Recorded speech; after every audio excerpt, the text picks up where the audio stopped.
What's going on, everyone? It's American in Leeds podcast. I'm Alex Simon. Here's a daily update for you for Monday, August 15th, 2022. Can't believe it's already mid-August.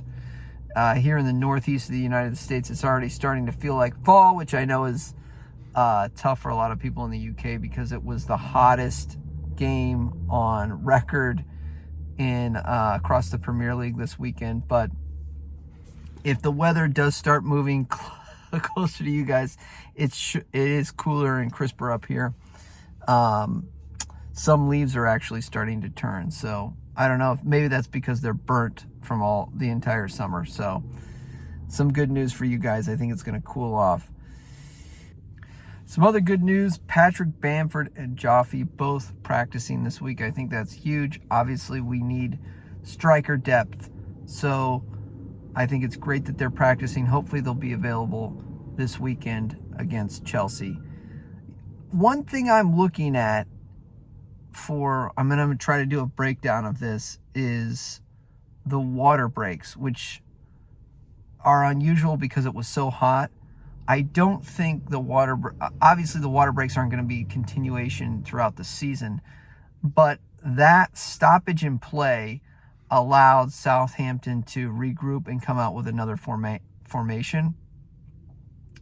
There was something about I think it was either the last or second to last water break that allowed Hasenhüttl to regroup his team, and in that moment, Marsh got out coached. I actually think he was out coaching Southampton. I thought he did a great job at the break, at the half, and I think he coached up Rodrigo and the entire first team. Out of the break, they looked like a completely different team. Yes, I'm going to say in the first half that we won that half statistically, but against a team that doesn't care about possession like we normally do. I'm not going to say the first half was a Marsh masterclass. The second half was, and then he tried to go 5 at the back. It was a complete mess. He himself said in the press conference or in other press conferences that the heat makes football players' brains go mush or melt.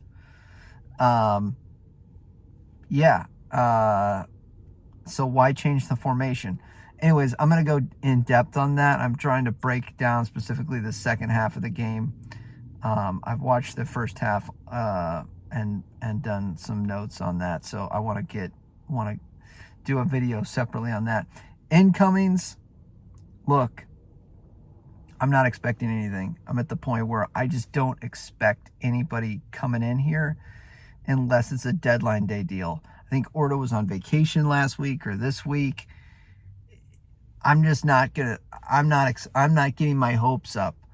The strikers that were leaked, obviously they're signing elsewhere. So if there is a striker that comes in, a forward that comes in, I'm going to be pleasantly surprised. But otherwise, my expectations are that we're pretty much pencils down. If somebody does come in, it'll be at the 11th hour. It's going to be interesting. My final thought today is it's going to be interesting to see how Marsh sets up against Chelsea. Not only because it's Chelsea and it's a traditional top 6 side, but I didn't think he did that bad against the top 6 last year. Now, I'm sure some people are going to be throwing tomatoes at me right now at that statement. I have to look at each game kind of in a vacuum. City, we got drilled 4-0, but there was parts of that game where I think his philosophy was okay. Against the Chelsea and Arsenal games, there was red cards that happened early where we're down to 10 men. A little bit of a smash and grab could have happened at the Arsenal game. I believe Rodrigo had a chance at a header. So I think and then the Chelsea game, again, another red card, and that was by Dan James. So I can't judge him when your team's down and you're on a relegation battle and they barely know the system. I can't really judge him on those games, but I do think if he sets up the way he's been setting up against mid-table, lower table clubs like Villa, Southampton, Wolves, I think that he is going to get pelted this game. So it'll be interesting to see how he manages this Chelsea game. If he goes for it like a Bielsa, where it was like plan A, plan A, 1A, plan 1B, maybe. It'll be interesting to see what he has. Final thought just on the subs. I do want us to say Jesse's sub management game 1, relatively, we all believe that was great. Sub management game 2, really poor. I almost think he second-guessed himself with the heat. He came out in the press conference. Again, I mentioned it. He said knows the heat, coached in the MLS. He didn't make the subs early enough. I think we could all agree with that. But he did eventually empty the bench. So he used his subs. I included, think that they were too late. Look, I mean, everything's my peer colleague. I'm going to call him colleague because I'm at work. Michael, aka Leeds Faithful, says you got to take the rough with the smooth. I'm with that. I think that's similar. What you get with Marsh is some intangibles that you don't get with a lot of coaches. I think he's going to be in the ref's ear. I think he's going to manage games more. I think his set pieces, and we've seen that, the set pieces are going to be a bigger part of Leeds' DNA this season. I think that's obviously where we were most dangerous at the weekend, was these set piece sequences where Rodrigo comes up, heads it to the back post, and it's almost an open net. Rasmus almost scored. Rodrigo scored. So hitting the first man, the sequence of Aronson and Harrison over the ball. So I think set pieces are going to continue to be a big part of our strategy. That is something that is lethal in the Premier League. Every team works on set pieces. Now, is he tactically a master? Is he Pep Guardiola? No. He's not going to be Pep Guardiola. I think there's going to be times where he gets it wrong. And the team gets it wrong. So that's where I'm at with Jesse Marsh. I don't think he's a dunce. We've all seen his coaching voice. He understands tactics to a pretty comparable degree. I don't think he's going to be at the level of some of the masters of this game. And then the fullbacks are going to continue to be an issue. I'm a glasses half full person today. Look, I don't believe they want Pascal to be out there. I think they want Junior to be out there, and they're hoping that Dallas comes back healthy.